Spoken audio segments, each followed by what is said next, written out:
Well, hola people, konnichiwa. Bagaimana bersama saya Alvin di channelnya Kuda Tech.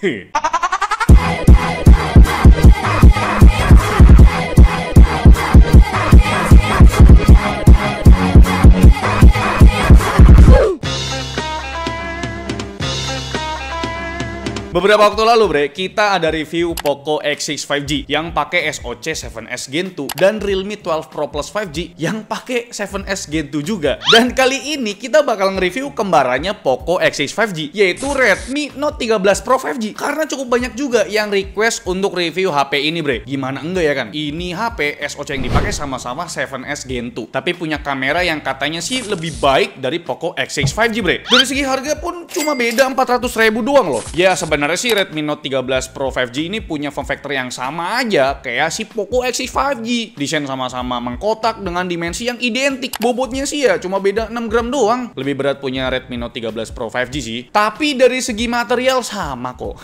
Soal panel layar juga sama ya. 6,67 inci dengan screen to body rasionya sama-sama di 89,7%. Pakai panel AMOLED 120Hz refresh rate dengan peak brightness di 1800 nits yang pastinya aman banget dipakai di outdoor yang terik matahari bre. Dan sama-sama diproteksi Corning Gorilla Glass Victus untuk layarnya. Dan udah ada in-display fingerprint pastinya. Yang kecepatan bacanya sih udah oke nih. Bedanya sih kalau Redmi Note 13 Pro 5G ini punya AOD atau Always On Display, tapi cuma 10 detik doang tuh mati. Yah, di mana letak Always On Display-nya kalau cuma 10 detik doang? Ini gimmick atau apa nih? Tapi menurutku sih ya buat tambah-tambahan fitur boleh lah ya. Karena punya form factor yang sama, berarti HP ini punya lubang favorit kita. Yaitu lubang jack 3.5mm di bagian atas. Terus slot SIM cardnya muat 2 nano SIM tanpa micro SD card. Dan punya dual stereo speaker yang kualitas audionya sih ya sama aja ya kayak Poco X6 5G kemarin. Di lower frekuensi kurang oke, clarity-nya juga biasa aja, tapi punya mid dan treble yang cukup baik lah. Buat denger lagu-lagu pop sama vokal sih ya masih boleh lah ya. Tapi kalau buat denger lagu jedak-jeduk sih ya bassnya cuma ya dep-dep doang gitu loh. Dan kurangnya dari speaker ini kalau kita set di volume level 100% itu berasa geter di tangan pak, jadi kayak kurang nyaman gitu loh. Tapi kalau dipakein case ya lumayan ngeredem lah ya getarannya. Ya gini nih kualitas speakernya bre.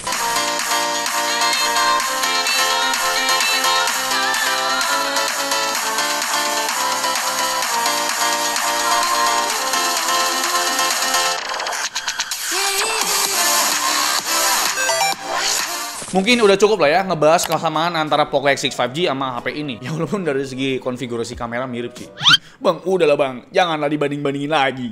Oke dah, pakai triple kamera nih. Cuma di Redmi Note 13 Pro 5G ini punya lensa utama yang all in banget nih di 200 megapiksel, bukan f1.4 yang udah ada OIS sama AIS-nya bre. Terus ada lensa tambahan masing-masing ultra wide 8 megapiksel sama makro 2 megapiksel yang sebenarnya nggak guna-guna amat sih. Mungkin agak kedengeran berlebihan nggak sih bang 200 megapikselnya? Ya ini gimmick doang atau gimana nih 200 megapikselnya? Ya ternyata kagak bre.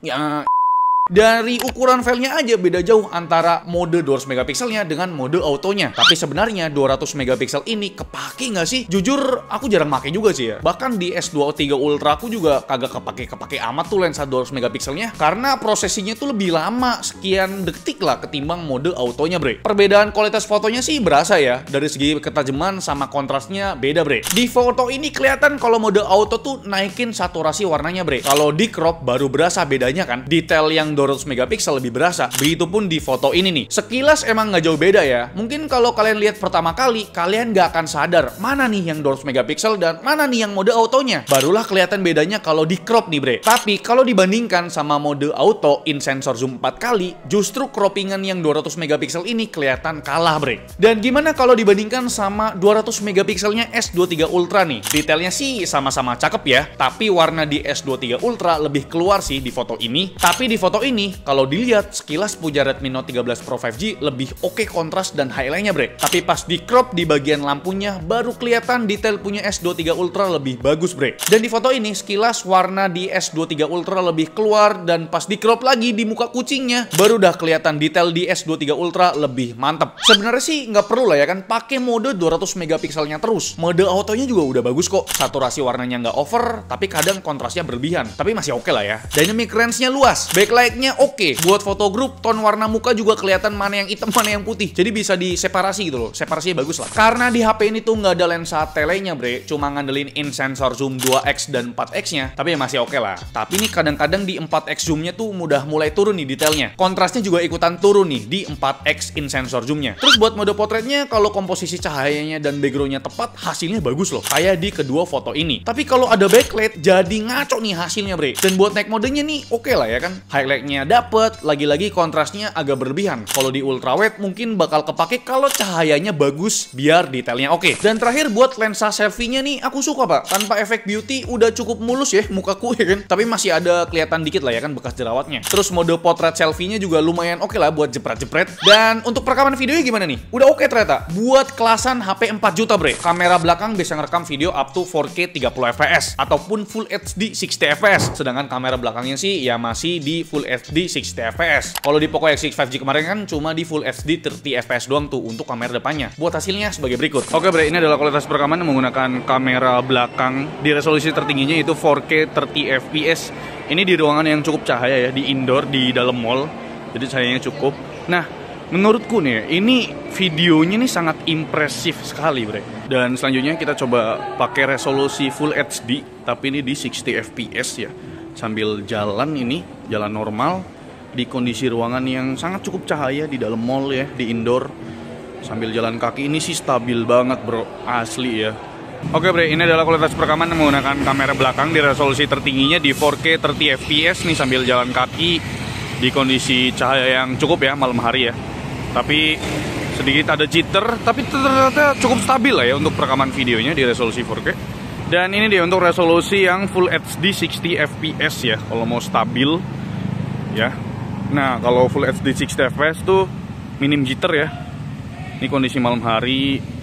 Dan selanjutnya kita tes lensa ultrawide-nya 0,6x di kondisi ruangan yang cukup cahayanya tapi masih berasa tuh noise-nya ya. Lensa ultrawide tuh cuma bisa pakai di resolusi Full HD 30 fps doang. Ini sambil jalan kaki ya, pakai satu tangan megangnya. Dan ternyata pas kulihat itu hasilnya cukup stabil ya. Kalau mau pakai lensa ultrawide-nya kalian bisa pakai, tapi di siang hari aja ya, biar detailnya tuh dapet ya. Ini di resolusi Full HD 30 fps doang bisanya. Ini kalau di cahaya yang cukup, detailnya bagus, minim noise, warnanya juga masih dapet lah. Dynamic range-nya juga masih kelihatan ya dikit-dikit lah ya, walaupun agak mendung tuh. Dan ini dia untuk lensa selfie-nya atau kamera depannya ya. Kita pakai video di resolusi tertingginya di Full HD 30 fps, nggak bisa 4K, Pak. Dan lagi-lagi ya, sama kayak Poco X6 5G ya, stabilisasinya tuh jelek banget, Pak. Dan ngezoom aja terlalu deket sama muka gitu loh. Ya, moga aja sih di fix ya sama Xiaomi ya. Ini lensa selfie-nya sih kurang, padahal lensa utamanya udah bagus banget, men. Tapi lagi-lagi, bre, di lensa selfie-nya ya, ini kurang begitu oke lah. Mau di Poco X6 5G ataupun Redmi Note 13 Pro 5G pun sama aja gitu kan. Tapi di sini di Redmi 13 Pro 5G kebuka sampai Full HD 60 fps. Kalau di Poco X6 5G kan cuma Full HD 30 fps doang.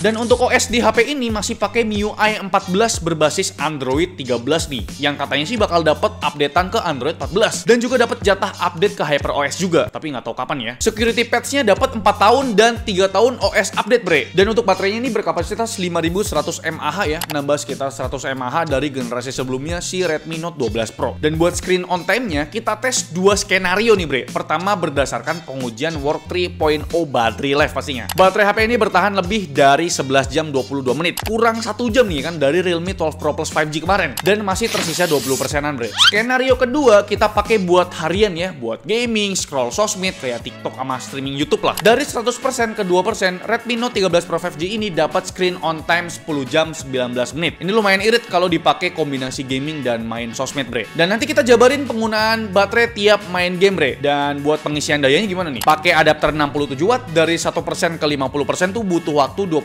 menit doang. Kalau isi full dari 1% ke 99% butuh waktu 1 jam 4 menit. Ya bukan waktu yang cepat sih ya. Terus kita lanjut nih ya kan, bahas dapur pacu dari Redmi Note 13 Pro 5G ini. Lagi-lagi SoC yang dipakai udah aku kasih tahu di awal, pakai Snapdragon 7S Gen 2 berfabrikasi 4 nanometer dengan GPU Adreno 710. Buat RAM-nya masih pakai tipe memori LPDDR4X, belum LPDDR5X nih. Kalau yang versi Pro Plus-nya udah pakai LPDDR5 tuh. Jadi ini sama lah ya kayak Poco X6 5G bre. Ada satu SKU doang nih, 8GB RAM dan 256GB storage dengan interface UFS 2.2. Sama lagi ya kayak Poco X6 5G kemarin ya. Berdasarkan hasil benchmark sintetis di Antutu 10, ternyata skornya tuh nggak sampai 600.000 bre. Kita tes 5 kali pun hasilnya naik turun di 570.000 lah sampai 590.000-an skor. Kalau kita bandingin dengan 7S Gen 2 lainnya kayak di Realme 12 Pro Plus 5G, kelihatan kalau 7S Gen 2-nya si Redmi Note 13 Pro 5G ini tertinggal hampir 10%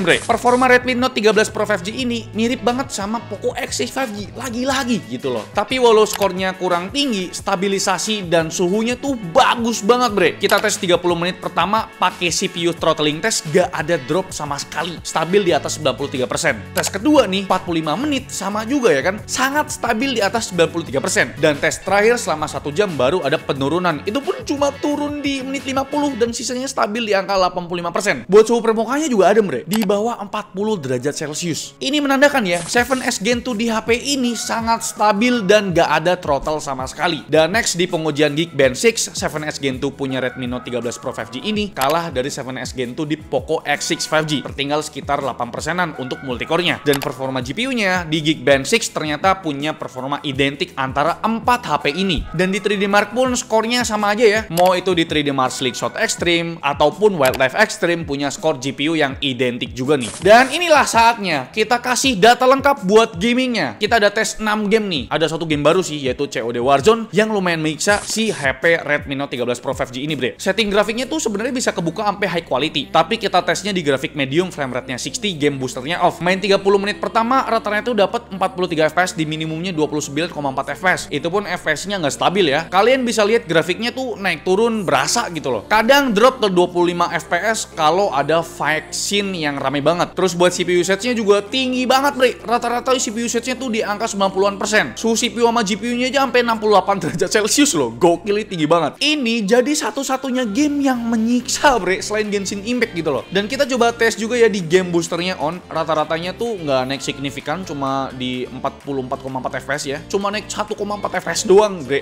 Dengan CPU usage yang sama juga ya, jalan di sekitaran 80-90-an%. Dan untuk suhu permukaannya nggak sampai 40 derajat Celcius ya. Tapi kalau di bagian belakang sampai 40 derajat Celcius bre. Ini masih tergolong adem loh. Game kedua ada Mobile Legends nih. Setting grafiknya ultra, frame rate-nya super, udah kebuka di sini bre. Artinya kita bakal dapet di atas 60 FPS. Dan bener banget bre, main 1 jam rata-ratanya itu di 84,2 FPS, cukup stabil. Dan sempet naik turun ya, minimumnya di 72,8 FPS lah. Tapi itu masih oke banget tuh. Kalau sampai turun banget itu artinya kita lagi di lobby ya. CPU usage-nya standar lah ya, nggak tinggi-tinggi banget, di angka 60-an%. Suhu CPU dan GPU-nya juga adem, nggak kayak pas lagi main COD Warzone ya. Main 1 jam baterai itu berkurang 16%. Kalau soal suhu permukaannya pas main 1 jam sama aja ya, di kisaran 38 sampai 40 derajat Celcius. Mau di depan atau di belakang sama aja bre. Padahal udah digeber pakai grafik ultra, frame rate-nya super loh. Dan game ketiga tuh ada COD Mobile, pakai grafik high dan frame rate-nya max. Main 1 jam rata-rata sih stabil banget di 56,4 FPS dan minimumnya di 29,9 FPS. Itu pun di lobby ya. CPU usage-nya nggak begitu tinggi, kisaran 60-an%, kadang turun juga ke 50-an%. Suhu CPU dan GPU-nya ya lumayan adem lah ya, nggak kayak pas main COD Warzone, sampai 66 derajat Celcius tuh. Dan main 1 jam baterai itu berkurang 18% dan suhu permukaan layar bagian atas sama aja ya, di 40-an derajat Celcius, tapi sempat nyentuh 41 derajat Celcius. Mungkin karena mainnya tuh 1 jam nonstop bre. Cooling sistemnya ini sih gokil ya, atau emang Redmi kasih limitasi ke HP ini bre. Dan next game keempat itu ada PUBG Mobile, grafik maksimal kebuka di HDR, frame rate-nya ultra. Lumayan lah ya, main 30 menit tuh rata-ratanya dapat 38,1 FPS. Sangat stabil bre, dan minimumnya tuh ada di kisaran 30,9 FPS. CPU usage-nya tuh nggak tinggi-tinggi banget, mungkin karena di limit 40-an FPS kali ya. Dan suhu GPU-nya tuh di kisaran 50 derajat Celcius, normal lah. Dan kita tes main 30 menit juga di grafiknya smooth, frame rate-nya ekstrim. Ini settingan grafik yang paling aman lah kalau dimainin dalam jangka waktu yang panjang bre. Dan rata-rata tuh di angka 56,5 FPS, sangat stabil dengan minimumnya di 30 FPS. Ini bikin suhu permukaan layar bagian atas gak begitu tinggi, di kisaran 38 sampai 39 derajat Celcius. Dan penggunaan baterai main 30 menit grafik HDR frame rate-nya ultra turun cuma 6% doang. Sedangkan penggunaan baterai main 30 menit grafik smooth frame rate-nya ekstrim turun 7%. Mungkin karena di push 60 FPS jadi lebih boros 1% ketimbang pakai grafik HDR frame rate-nya ultra bre. Dan next game kelima yaitu Asphalt 9, game racing nih, pakai grafik high quality-nya 60 FPS. Main 15 menit menit baterai berkurang 4%. Lumayan juga nih. Rata-rata itu naik turun ya di kisaran 53,5 fps dan minimumnya di kisaran 40,9 fps. Ternyata ya, game Asphalt 9 lumayan berat juga nih. Karena CPU usage itu sempat nyentuh di 70%